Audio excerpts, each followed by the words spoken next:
Well, as you can tell, we are commemorating the life of the legendary and one of the greatest boxing heroes that we've seen across the globe. Now, that comes as the world and many more mourn and lay to rest the greatest boxer, if not sportsman, of the century. Now, today we talk about the legacy he leaves behind. Born Cassius Marcellus Clay Jr., now Mohammed Ali, was first directed towards boxing in Louisville by police officers after his bicycle was stolen. He was to grow to become BBC as well as Sports Illustrated personality and sportsman of the century, respectively.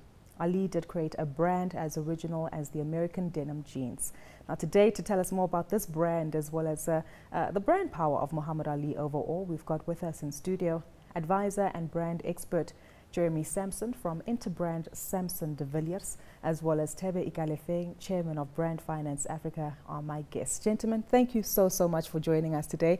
Perhaps we should be saying the champ was here, he left his legacy, created it, and certainly continues to have a significant role and influence across the globe. Thebe, let's get your views on the man who was Ali. Well, you know, I just think of myself as a young kid growing up in Kimberley during the days when we did not have the DSTVs and the CNBC Africas and television was not such a big thing, and listening on the radio to the dance series and listening to the fight against Leon Spinks, against Holmes, against Frazier, and that's all I remember, and I've remembered that my entire life because to many of us, Ali was more than a boxer.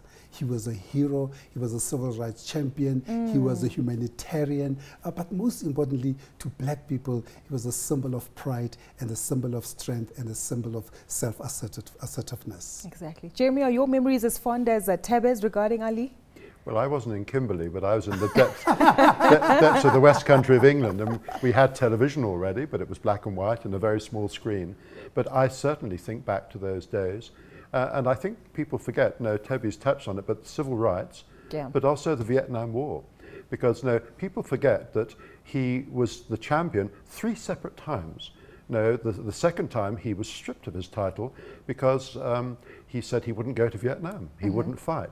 So he was arrested and he was suspended and no one would give him a license. So for 4 years, he wasn't able to box. True, and those were prime years, if I'm not mistaken, right, in his career? Prime years in his 20s? Yes. He was 22 or something. I think, yes. 23. Yeah. But then he came back, and remember as well, during those years, it was a vintage period for boxers. Mainly black boxers, but the Fraziers, the Listons, you know, all these people were absolutely incredible. And just watching on television earlier today, looking at the pallbearers, you know, great names there, absolutely fantastic, paying tribute to one of theirs. Exactly. And you know, the amazing thing about him is that because he was more than a boxer, because he was what we call, quote unquote, a really true brand, that it didn't matter that you never got to see him fight, because his legacy and his legend has transcended boxing and has extended even up to today. Even young kids today still know Mohammed Ali, because you know, when you want to quote the pros of how to stand your ground, Ali probably summed it up better.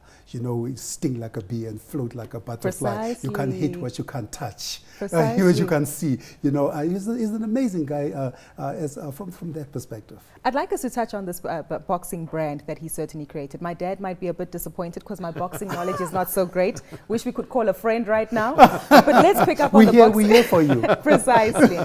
So let's pick up on the boxing legacy he created. 1960 Summer Olympics, I understand, as well as beating one of his first visit to England, where he beat Henry Cooper, if I'm not mistaken. That's right. With regard to that, how substantial was this creation of a strong black man who was a significant boxer on a global stage?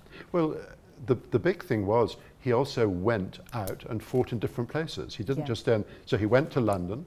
In fact, he came back and fought Henry Cooper a second time in 1966, which I remember extremely well because I was living there again. And it was a Saturday night. And all the Sunday newspapers, you know, you try and close off and go to press at 6 or 7 or 8 in the evening. Well, the fight only started at 8:30. And then they're thinking, will it go 15 rounds? Because that means we're going to press at 10 o'clock at night, which is unprecedented for a Sunday paper. So I remember those sorts of things. But remember, he fought in Africa Foreman, the rumble in the jungle, Yeah, in the humidity and the heat. Hey? Yes. And then he went to the Philippines. He fought over there. So he moved around the world, and that was where the brand became global.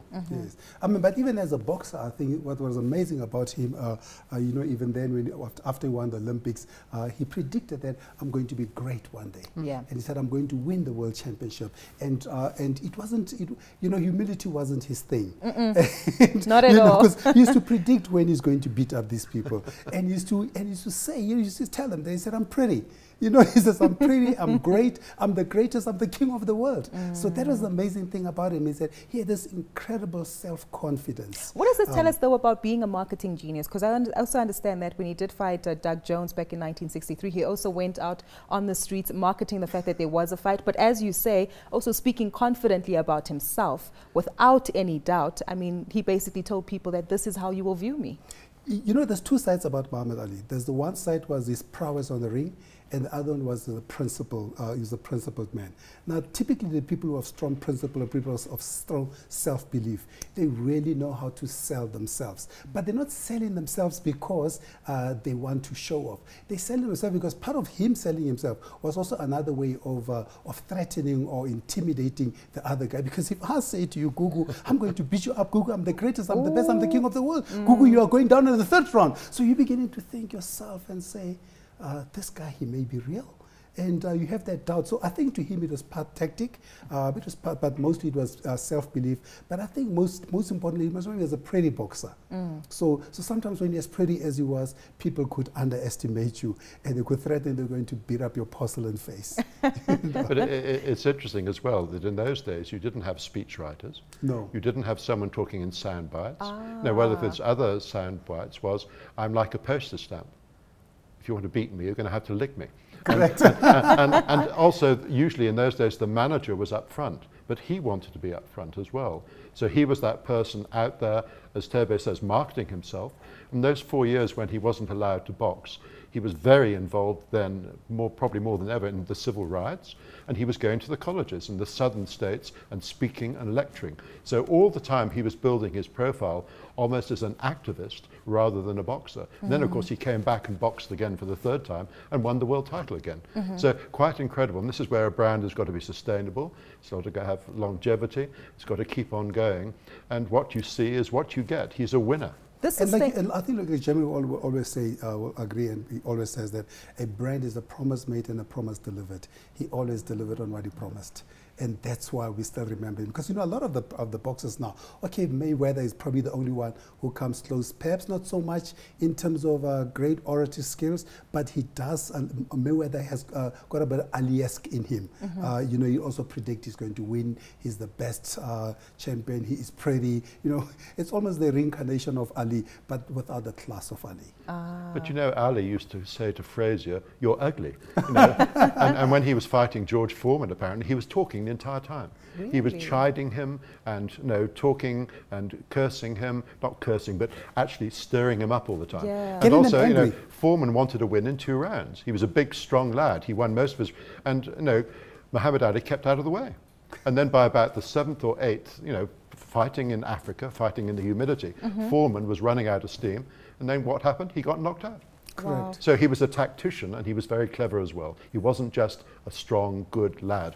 My colleague, who's also the producer of the show, Karabo Lehlahla, is a huge fan of Mohammed Ali, hence the dedication we have today. And he actually told me that Ali used to do all the technically wrong things. He had a good chin, but apparently used to lean in too many times, which would make him vulnerable to a few hits. Is this correct with regard to the technical skills he displayed? But people could never touch him, hit him though. Yeah, quick on his feet. Although he was very quick on his feet, he was very, it was very elusive for this body. Although having said so, he did take a lot of hits, and that's, they say one of the reasons, or one of the causes of his Parkinson is all the hits that he took to his head. But in the main, he avoided a lot of hits, but he did get hit a little bit. But yeah.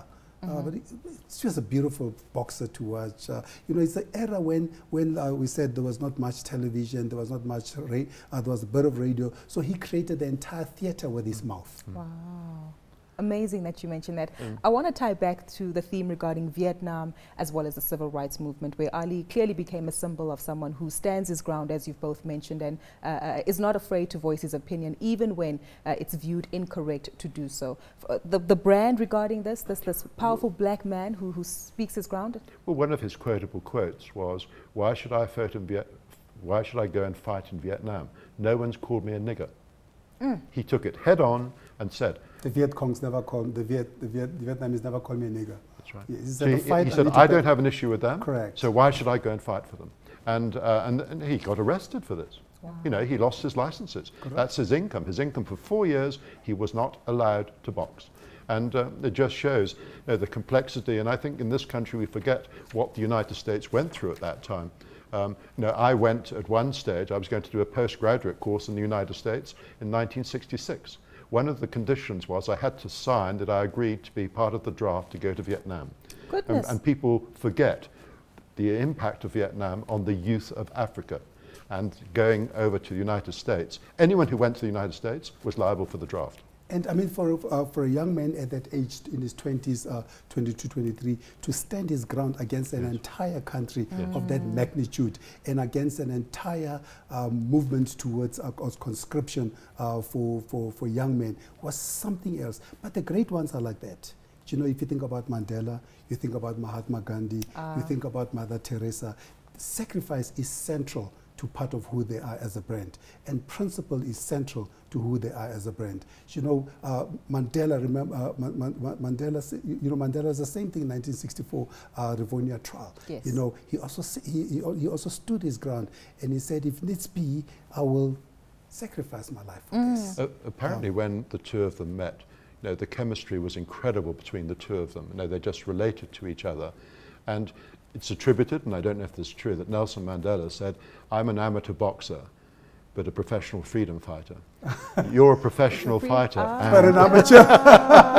Wonderful analogy that is. I can Yes. only imagine the feeling in the room when the two of them met. But as we draw to a conclusion now and reflect on the legacy as well as this brand that Ali is and will continue to be across the global landscape, especially following his boxing career, Parkinson's disease, but still a well-respected individual across the globe.